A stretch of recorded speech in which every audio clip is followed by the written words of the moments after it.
सगळ्यांनी हात जोडा.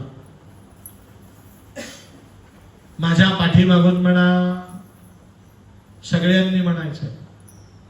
फार महत्वाचा मंत्र मी तुम्हाला सांगतोय.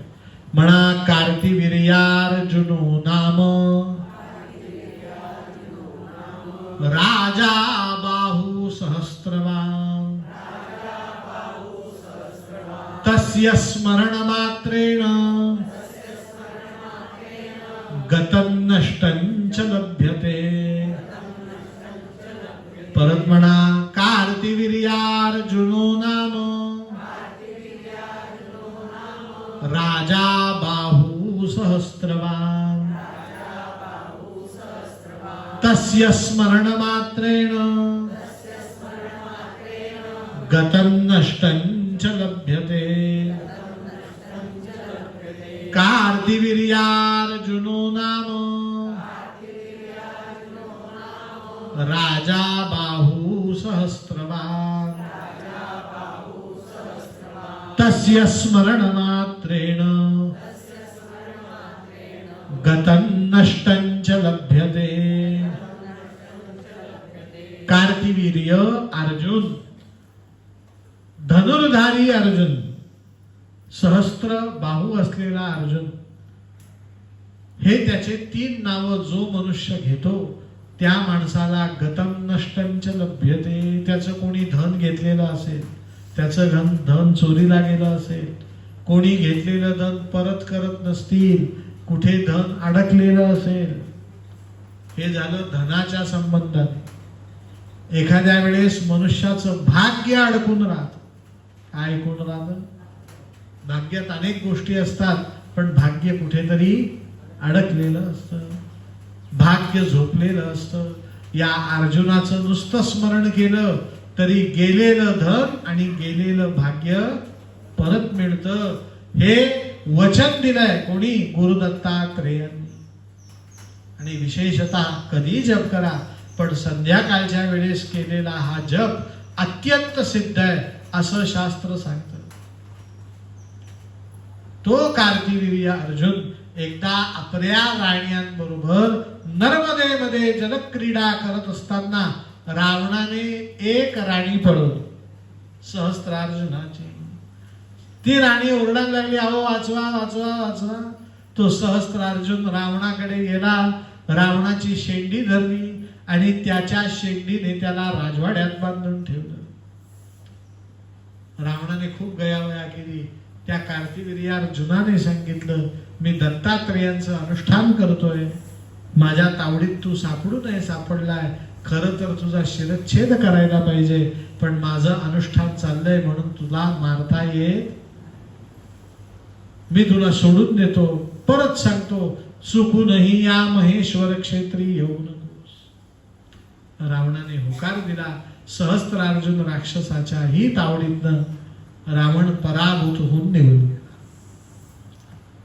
आता या ठिकाणी कुशलव फार मोठा सिद्धांत सांगतात. मी माझा विचार जोपर्यंत करतो तोपर्यंत तो विचार संकुचित असतो.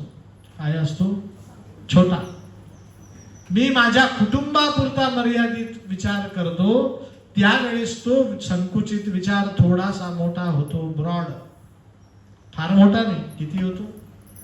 मी माझ्या कुटुंबाच्या बाहेर पडून माझ्या गल्लीपुरता विचार करतो त्यावेळेस तो थोडा अजून मोठा होतो.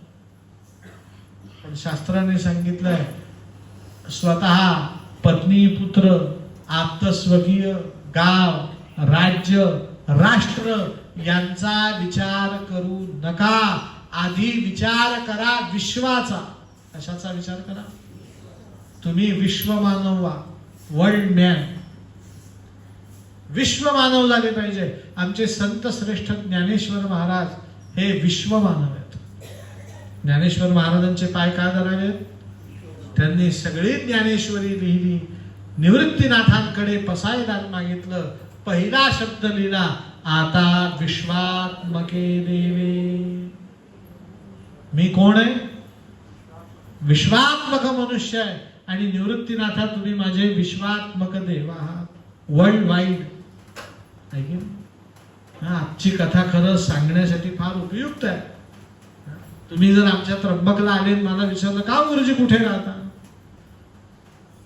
मी लगेच सांगतो ती बघा ती निळी खिडकी दिसते का, ते माझं घर. नाही दिसत निळी खिडकी, अहो ती नाही का निळी खिडकी लाल दरवाजा, तिथे पोपटाचा पिंजरा बांधलाय, ते घर कोणाचं, माझं. हे कुठे सांगता येईल मला, आमच्या गल्लीत आले तर.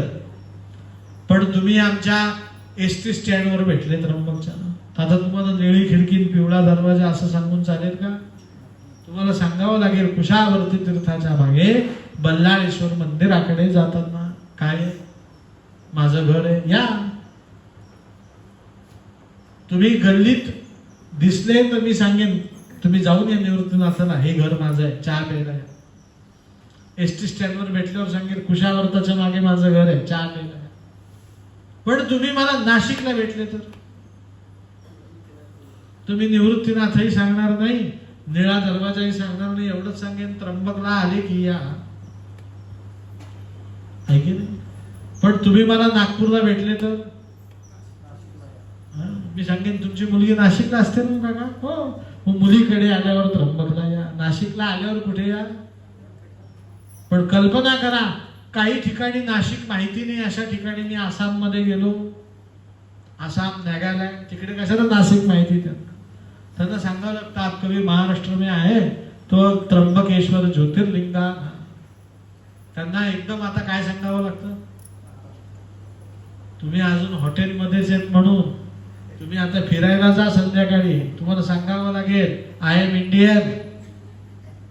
श्रीलंकेत काय सांगावं लागेल तुम्हाला, महाराष्ट्रातले सांगून चालेल का, तुम्हाला काय सांगावं लागेल तिथे मुळे बल्लाळेश्वर मंदिराच्या मागे चालेल का संगीता वहिनी सांगून, मुळवाड्यात राहतो, तिथे सांगावं लागतं मी भारतीय आहे.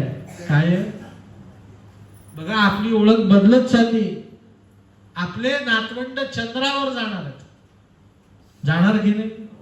मग त्यांना मी भारतीय सांगून जमेल का, त्यांना सांगावं लागेल मी पृथ्वीवरचा रहिवासी आहे.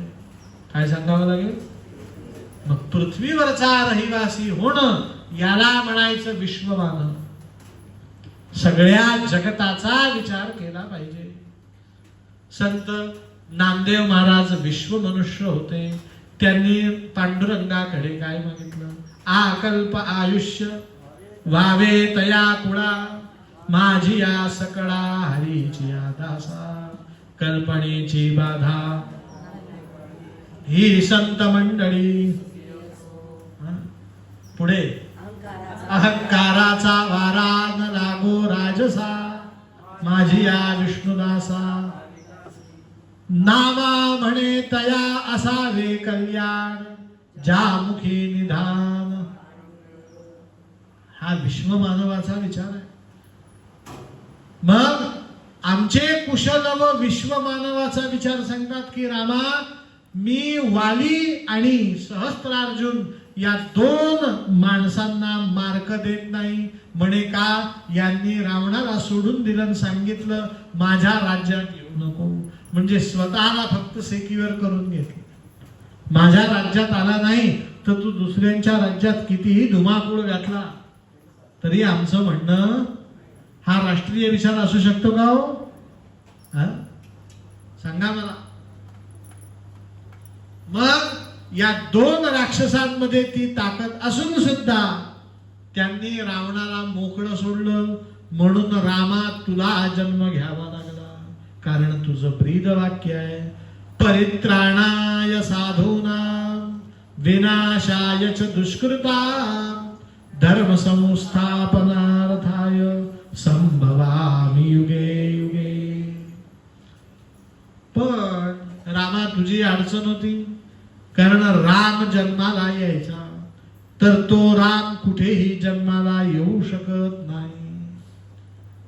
राम जिथे जन्माला येणार तिथे आई वडील कसे असले पाहिजे, शुद्ध.